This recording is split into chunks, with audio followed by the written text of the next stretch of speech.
নমস্কার বন্ধুরা, কেমন আছেন আপনারা সবাই? আশা করছি বন্ধুরা আপনারা সবাই সুস্থ আছেন, ভালো আছেন। অন্যান্য দিনের মতো আজকেও আমি আপনাদের সঙ্গে এমন কিছু ছোট ছোট টিপস শেয়ার করব। আশা করছি টিপসগুলি অ্যাপ্লাই করলে আপনাদের কাজটা অনেকটাই সহজ হয়ে যাবে, আর কোনো না কোনো টিপস আশা করছি আপনাদের উপকারে আসবেই। চলুন তাহলে আজকের উপকারী টিপস আমরা দেখে নিই। প্রথম যে টিপসটি শেয়ার করছি, এই ধরনের অনেক কৌটো কিন্তু আমাদের বাড়িতে থাকেই। অনেক সময় দেখা যায় এই ধরনের কৌটোগুলোকে আমরা হয়তো কোনো কাজেই লাগাই না, তাই এই ধরনের কৌটোগুলোকে আমরা কিন্তু অ্যাপ্লাই করতে পারি বন্ধু। কাঁটা চামচের সাহায্যে ঢাকনায় ছোট ছোট করে ছিদ্র করে নেব। তারপর এই পাত্রের মধ্যে আমি নিয়ে নিচ্ছি বন্ধুরা খাবার সোডা বা বেকিং সোডা যাকে বলে। তার মধ্যে এখানে আমি দিয়ে দিচ্ছি বন্ধুরা শ্যাম্পু। 1 টাকা দামের যে শ্যাম্পুগুলো হয় সেই শ্যাম্পু আমি এর মধ্যে দিয়ে দিলাম। এবার কি করব, খুব ভালো করে না আমাদের এই যে খাবার সোডা আর শ্যাম্পুটাকে মিশিয়ে নিতে হবে। খাবার সোডা ব্যাকটেরিয়া জীবাণু ধ্বংস করে, আমরা প্রত্যেকেই জানি। সেই সঙ্গে শ্যাম্পুর কিন্তু সুন্দর একটি মিষ্টি গন্ধ আছে।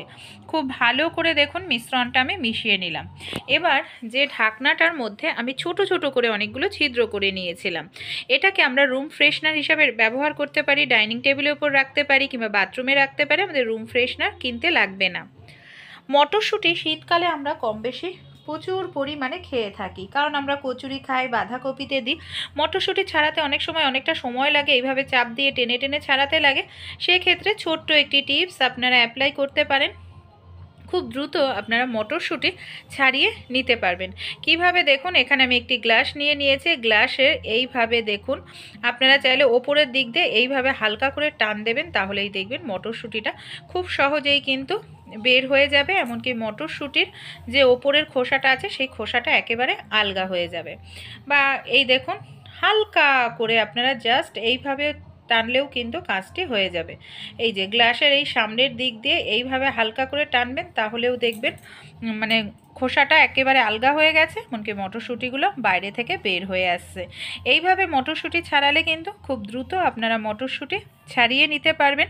তাই ছোট্ট এই কাজটি অবশ্যই আপনারাও একবার হলেও ট্রাই করে দেখবেন বন্ধুরা, একেবারে সহজ। এমনকি বাচ্চাদেরকে দিলেও বাচ্চারাও কিন্তু খেলার ছলে এই কাজটি করে নিতে পারবে। ভালো লাগলে অবশ্যই ছোট্ট টিপসটি আপনারা অ্যাপ্লাই করতে ভুলবেন না বন্ধুরা। অনেক সময় দেখা যায় আমরা নেল পালিশ যখন পরতে যাই, কোনো কারণে হয়তো আমাদের মেজোতে, ফার্নিচারে এইভাবে না নেল পালিশ লেগে যায়। আর নেল পালিশ লাগার সঙ্গে সঙ্গে দাগটা কিন্তু শুকিয়ে যায়, এমনকি নেল পালিশের দাগটা খুবই গাঢ় থাকে, সহজে কিন্তু উঠতে চায় না।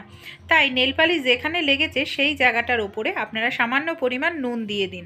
নুন দিয়ে এইভাবে যদি ঘষতে থাকেন, খুব দ্রুত নেল পালিশের দাগটা তুলে ফেলতে পারবেন।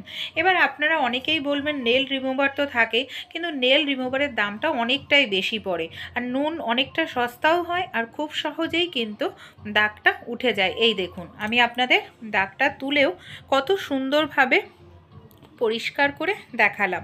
ভালো লাগলে অ্যাপ্লাই করতে ভুলবেন না। পরবর্তী যে টিপসটি শেয়ার করব, আমরা লাউ জাতীয় যখন সবজিগুলো কাটি, এইভাবে অনেক সময় কি হয়, ছুরি দিয়ে বটি দিয়ে কাটতে সময় লাগে। এমনকি এইভাবে কাটলে না কোনো পিস হয়তো ছোট হয়ে যায়, কোনো পিস বড় হয়, একই মাপের পিস হয় না। বা ঝিরিঝিরি করে কাটতে গেলে আমাদের অনেকেরই হাত কেটে যাওয়ার সম্ভাবনা থাকে। তাই খুব দ্রুত আমরা লাউ জাতীয় সবজি কেটে নিতে পারবো, হাতও কাটবে না, ছুরি বটির প্রয়োজন পড়বে না, এমনকি লাউয়ের পিসগুলো সমান হবে। এখানে আমাদের বাড়িতে যে গ্রেটার থাকে, দেখুন আমি এখানে একটি গ্রেটার নিয়ে নিচ্ছি। গ্রেটারের যে বড় ফাঁকাটা রয়েছে সেই ফাঁকাটায় এইভাবে যদি আমরা লাউ, চাল কুমড়ো এই জাতীয় সবজিগুলোকে এইভাবে ঘষতে থাকি, তাহলে একেবারে ছোট ছোট পিস পিস করে কাটা হয়ে যাবে। এমনকি খুব দ্রুত এইভাবে আমরা লাউটা কেটে নিতে পারবো। আমরা অনেকেই লাউয়ের ঘন্ট খাই, যেগুলো একদম ঝিরিঝিরি করে লাউ কাটতে লাগে। দেখুন কত ছোট ছোট পিস হয়েছে লাউয়ের, আর প্রত্যেকটা পিস সমান হয়েছে। এমনকি লাউটা যখন সেদ্ধ হবে তখন কিন্তু কোনোটা শক্ত বা কোনোটা ভালোভাবে সেদ্ধ এরকম ব্যাপার থাকবে না। পরবর্তী টিপসটি চলুন দেখে নিই। এখানে নিয়ে নিয়েছি আমি বেশ কিছুটা মাছ। আমরা যখন বাজার থেকে মাছ কিনে নিয়ে আসি, মাছ মাংসটা ধুই, দেখা যায় আমাদের হাত থেকে আষ্টে গন্ধ বের হতে থাকে। বারবার যদি সাবান দিয়ে আমরা হাত ধুই, হাতটাও রুক্ষ শুষ্ক হয়ে যায়। তাই ছোট্ট একটি কাজ আপনারা করতে পারেন। এখানে আমি কি করব দেখুন, নর্মালভাবে তো জল দিয়ে হাত ধুয়েছি, তাও হাতের থেকে আষ্টে গন্ধ বের হচ্ছে। আমাদের প্রত্যেকের বাড়িতেই কিন্তু বন্ধুরা থাকে টুথপেস্ট।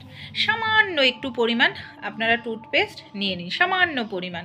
হাতে এইভাবে একটু ডলতে থাকুন, তাহলে দেখবেন আপনাদের হাতে যে আষ্টে মাছের গন্ধ সেটাও চলে যাবে, হাতটা খুব সুন্দর পরিষ্কার হবে, সেই সঙ্গে হাতটাও রুক্ষ শুষ্ক হবে না।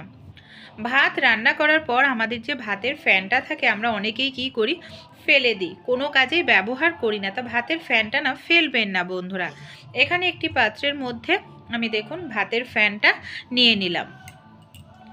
এবার এটাকে আমরা কি কাজে আর কোথায় ব্যবহার করব? আমরা অনেক সময় সাদা জামা কাপড় মাড় দিই, দেখা যায় আমরা অ্যারারুট বা যে সাবু দিয়ে, এতে কিন্তু আমাদের অনেকটা খরচও বেশি হয়। তাই আমরা ভাতের মাড়ের মধ্যে সামান্য পরিমাণ উজালা দিয়ে দেব। যখন আমরা সাদা জিনিস মাড় দেব, যদি সামান্য উজালা মিশিয়ে এইভাবে মাড় দিই, সাদা জামা কাপড়ের উজ্জ্বল ভাবটা কিন্তু দ্বিগুণ বেড়ে যাবে। এমনকি কোথাও দেখা যায় সাদা মানে মাড় দেওয়ার কারণে ছোপ ছোপ হয়ে যায় না নর্মাল জামা কাপড়, সেই ছোপ ছোপও হবে না। আর এইভাবে মাড় দিলেও কিন্তু জামা কাপড় খুব সুন্দর নতুনের মতো উজ্জ্বল হবে। তাই এই ছোট্ট টিপসটি ভালো লাগলে অবশ্যই আপনারাও কিন্তু অ্যাপ্লাই করে দেখবেন বন্ধুরা। এতে কিন্তু আপনাদের খরচাটাও কম হবে, এমনকি জামা কাপড়ও সুন্দর থাকবে। চলুন তাহলে যে পরবর্তী টিপসটি আছে আমরা দেখে নিই। হটপটে আমরা প্রত্যেকেই খাবার দাবার রেখে থাকি, রুটি রেখে থাকি, কিন্তু অনেক দিন ধরে রাখলে দেখা যায় হটপট থেকে বাজে একটি দুর্গন্ধ বের হতে থাকে, যতই আমরা সাবান দিয়ে ধুই না কেন। এই দুর্গন্ধটা কিন্তু কোনোভাবেই দূর করা যায় না। তাই একটি ছোট্ট কাজ করতে পারেন। যদি অনেক দিন ধরে হটপটে খাবার রাখেন, বাজে দুর্গন্ধ হয়ে যায়, এখানে আমি কিছুটা খবরের কাগজ নিয়ে নিয়েছি। এরপর আমি নিয়ে নেব ভিনিগার, সামান্য পরিমাণ। এখানে আমি এই হটপটের মধ্যে খবরের কাগজের মধ্যে ভিনিগার দিয়ে দেব।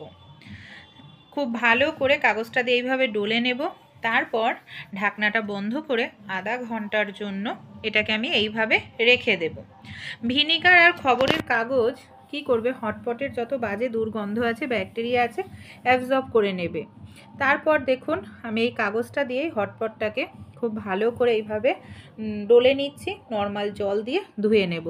এই ছোট্ট কাজটি আপনারা করবেন, যত বাজে দুর্গন্ধই হোক না কেন হটপটের থেকে দূর হয়ে যাবে, এমনকি আপনাদের হটপটটা একেবারে পরিষ্কার হবে। ভালো লাগলে অবশ্যই অ্যাপ্লাই করতে ভুলবেন না আপনারাও। চলুন পরের টিপসটি আমরা দেখে নিই। আমাদের বাড়িতে যে এই ধরনের জামা কাপড়গুলো থাকে না, স্টিকার দেওয়া থাকে, লেখা থাকে, যখন আমরা এই ধরনের জামা কাপড়গুলো বাড়িতে আয়রন করি, একটা সমস্যা দেখা যায়। হয় গরম হিটের কারণে স্টিকারটা নষ্ট হয়ে যায়, লেখাটা নষ্ট হয়ে যায়, ফেব্রিকটা। আর একটা সমস্যা হয় আয়রনে না, এই যে ফেব্রিক স্টিকারের দাগ হয়ে যায়, যেটা অন্যান্য জামা কাপড়ের সঙ্গে আটকে যায়, সহজে উঠতে চায় না।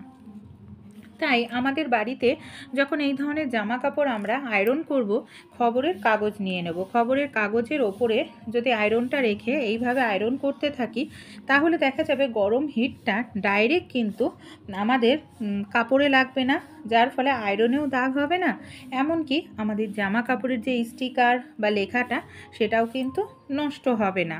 ভালো লাগলে ছোট ছোট টিপসগুলি অবশ্যই আপনারাও কিন্তু ট্রাই করে দেখবেন।